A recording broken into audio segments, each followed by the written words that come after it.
Welcome back to the second part of this chapter, Elements of Set Theory. To recall, in the previous part, we have defined what is a set, the various properties, and the different representations, how to represent a set, how do we denote a set, how do we denote an element of a set. Okay. Now, in this particular module here, we will be talking about different types of sets and some other concepts which are related to the foundation here of set theory. Okay. Uh, so different types of set that we usually come across is we have empty set or a null set, a set with no elements, and it is denoted by a notation we say phi or just brackets with nothing inside that. Okay, we call this notation as phi. Okay, or you have to just say a set, I mean these brackets with nothing inside it. So a set with no elements is called as a null set or an empty set. Then a singleton set is a set with exactly one element. Okay, so say for example here set A contains only D, only one element, that is D. So this is a singleton set. Set B here contains only one element, that is 5. C here is also a singleton set. It is collection of all x such that x is an even prime number. Okay, and we know there is only one even prime number, that is 2. So this C is also a singleton set. Okay, that is containing the element 2 only. Then we have a finite set. A finite set is a set with finite number of elements. Okay, say for example x, set x containing all the months in a year. Okay, so we have finite number of elements here. We are talking about 12 elements here, starting from Jan, Feb, March, April and so on till December. So this we say is a finite set. We can count the number of elements in the set finitely. Okay, so other example would be a set Y containing A, B, C, D, E. Now this is again a finite number of elements. Okay, it has exactly 5 elements. So we say a finite set. So a set with finite number of elements is called a finite set. So in case a set has infinite number of elements, then we call it as an infinite set. Let's say for example set D containing all natural numbers. Set of all natural numbers is an infinite set. Okay, 1, 2, 3 and so on till infinite. So these are different types of sets. A universal set is a set that contains every element under discussion. Okay, so this is something that is in reference to the future lectures, but a universal set is the set that contains every element under discussion. This is something which is subjective, and a universal set need not be unique. Let's say for example here I am talking about a set A which is containing element D. Okay, so if I have to refer to an universal set here, I can say the universal set is the set of all alphabets, 26 alphabets.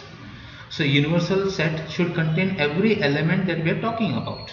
Okay, so not necessary I have to consider only the set of all alphabets. I could have also included alphabets with numbers. So as long as the elements that we are talking about is there in that set, that is called as a universal set. Or the universal set, I could have also defined it as say A, B, C, D. This could also be a universal set for this set A. Okay, we denote by capital U, this a universal. So this is a notation for universal set. If I talk about B here, B contains number 5. So possible candidate for the universal set here, you can say set of all natural numbers or set of all integers also. So as long as the elements that you are talking about is there in that set, that is called as the universal set. Same way for this Y here. This Y is A, B, C, D, E. So possible universal set here is again the set of all alphabets, we can say. Now, what is a subset? Okay, suppose I have two sets, a set A and a set B. Okay, and this set A and set B are coming from some universal set, some bigger set. So set A is called a subset of B if every element of A is present in B. So for a set A to be a subset of B, every element of A should be present in B. Let's say for example, if you look at this A here, set A containing A, C, D, and set B here, A, B, C, D, E, F. Now, is every element of A present in B? Yes, A is present here, C is present here, and D also is present here. So every element of A is present in set B. So here we say A is a subset of B. So if A is a subset of B, the notation is this. This is how we denote. We say A is a subset of B. So in this case, in this example that we considered here, A is a subset of B. So when will A not be a subset of B? When there is an element in A which is not in B. For A to be a subset of B, every element of A should be in B. But for A not to be a subset of B, that has to be only one element which is not in B. Like in this case here, B is not a subset of A. While A is a subset of B, B is not a subset of A. How will you argue? You will say that B, there is an element B here which is not in A. Okay, or there is an element E in B which is not in A. So B is not a subset of A. So here A is a subset of B and B is not a subset of A. So not a subset of A, this is how we denote. This is the notation. So this is the notation to say not a subset. This is the notation to say a subset. Okay. The symbol, now this is the symbol for strictly a subset, a proper subset. Okay. Now while we are writing the notation for this subset, we say it is this and this. The second line here is precisely to say that that set A can be also equal to B. Okay. So there is no possibility of A being equal to or B the same as B. We do not write this. Okay. We will just say only this notation. Okay. In this case, in fact, A here, the set A that we talked about and set B talked about, A is actually strictly a subset of B, because while every element of A is in B, there are elements of B which are B and E which are not in A. So here A is strictly a subset of B, we say. Okay, and this is how we denote it. Okay, in case there is a possibility of A being equal to B, okay, then we write along with this notation, we say there is a possibility of it being equal to. Okay. So for example here, you consider A as 1 to 5, B as these elements 2, 4, 5, 7, 9, and sorry, this is not B, this is set C, which is 1, 2, 4, 5, 6, 7, 9. Okay. Now while I'm talking about this A, B, C, these A, B, C are coming from some universal set. You can say here the set of all natural numbers from 1 to 10. One possible universal set here is all the elements or natural numbers from 1 to 10, or the natural number itself can be the universal set in this case. Now, is A a subset of B here? The first question, is A a subset of B? Now to verify whether A is a subset of B, check whether every element of A is in B. Now 1 is not here, so 1 is not in B. So there is an element of A which is not in B. So you will say that no. In fact, A is not a subset of B. Okay. Is A a subset of C? So I'm looking at A and C. Is A a subset of C? For that, you have to look at 1 to 5. Are this 1 to 5 present here? 1 is there, 2 is there, 5 is there. So all the elements of A are present in C. So you will say yes, A is a subset of C. Okay. Is C a subset of B? Is C a subset of B? So to check that, we'll have to check whether every element of C, whether it is in B or no. Now you will see that there is 6 here and 6 is not in B. So C is not a subset of B. So C is not a subset of B. C is not a subset of B. Okay.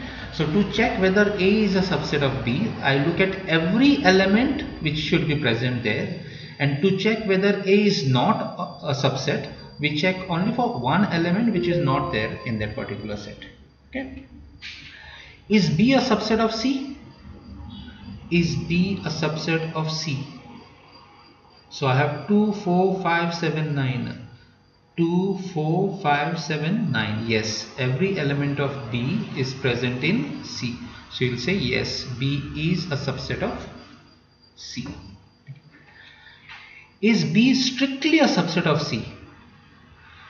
So to check that, now we already have verified that B is a subset of C. Now for B to be strictly a subset of C, besides the elements 2, 4, 5, 7, 9, there should be some extra elements in C. Now you will see that this 1, there is 1 here in C which is not in B. Okay, so this C is a bigger set and every element of B is present in C. So you will say that yes, B is strictly a subset of C. Okay, so this is how you have to verify whether a subset A is a subset of B or no, or A is strictly a subset of B or no. Okay, so in case you want to say that B is strictly a subset of C, this is how you denote. You say B is strictly subset of C. This is C. So if you want to say that B is not strictly a subset of C, you will say this notation. Okay, just a cross over that symbol. Now, when do you say two sets are equal or same? That is when they should have the same elements. So two sets A and B are said to be equal if they contain the same elements, and this is a notation to say A is equal to B. Let's say, for example, here look at this set A, B, E, A, D, F, and set B is A, B, D, E, F. Only the order has changed the way we have written the elements. Otherwise, B is here, E is here, A is here, D is here, F is here. They have the same elements here. Okay, you will say both are equal sets. Okay, so alternately you can say that two sets A and B are equal if and only if A is a subset of B and B is a subset of A at the same time. Now you will see that the way we have defined this A and B, is A a subset of B?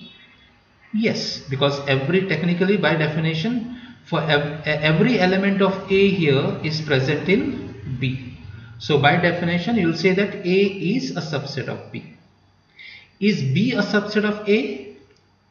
Yes, because by definition every element of B is present in A. So B is also a subset of A. So A is a subset of B and B is a subset of A at the same time. This is possible only when A and B are equal. They are the same set that we are talking about. So one way to prove that A is equal to B is to prove that A is a subset of B and B is a subset of A at the same time. This is something that we'll be using later whenever we want to prove that two sets are equal. We will be proving it by using this technique. We'll show that A is a subset of B and B is a subset of A at the same time, and hence we'll say that both are equal sets. Okay. Next, we define a power set.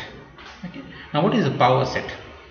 The definition is the power set of a set A is the collection of all the subsets of A.